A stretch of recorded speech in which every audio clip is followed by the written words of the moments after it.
ஒரு ஊரில் ஒரு ராஜா இருந்தார். அந்த ராஜாவுக்கு ஒரு மந்திரி. ராஜா ரொம்ப நியாயமானவர், நேர்மையானவர், கண்டிப்பானவர். தப்பு செய்கிறது யாராக இருந்தாலும் தண்டனை கொடுப்பார். வேண்டியவங்களுக்கு ஒரு நியாயம், வேண்டாதவங்களுக்கு ஒரு நியாயங்கிறதெல்லாம் அவர்கிட்ட கிடையாது. ஒரு சமயம் அரசவையில் அந்த அமைச்சரே விதிமுறைகளுக்கு புறம்பா ஏதோ நடந்துகிட்டு இருக்கார். மன்னருக்கு கோவம் வந்துட்டுது. உடனே அந்த அமைச்சரை கிட்டத்தில் கூப்பிட்டு அவர் கன்னத்தில் ஓங்கி ஒரு அறை கொடுத்துட்டாராம். உடனே அந்த அமைச்சர் என்ன பண்ணார் தெரியுமா? நேராக போனார். அங்கே நின்றுக்கிட்டு இருந்த இன்னொருத்தர் கன்னத்தில் ஓங்கி அரைஞ்சார். அறை வாங்கினவர் திகைச்சு போயிட்டார்.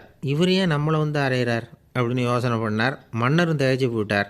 நாம் இவர் அரைஞ்சா அதுக்காக இவர் போய் இன்னொருத்தர் அரையணுமா அப்படின்னு யோசனை பண்ணார் அவர். அந்த அறை வாங்கின ஆசாமியை பார்த்து கத்திக்கிட்டு இருந்தார். யார்? அமைச்சர். ஏன்பா என்கிட்ட அறையை வாங்கிக்கிட்டு இப்படி விவரம் இல்லாமல் நின்றுக்கிட்டு இருக்கிறிய, நான் உனக்கு கொடுத்ததை நீ வேற யாருக்கிட்டையாவது கொடுத்துரு அப்படின்னார். உடனே அந்த ஆள் பார்த்தான். தனக்கு அடுத்தபடியாக நின்றுக்கிட்டு இருந்தவனை ஓங்கி ஒரு அறை அரைஞ்சான். அவன் கன்னத்தை தடவிட்டே யோசனை பண்ணான். இது ஏதோ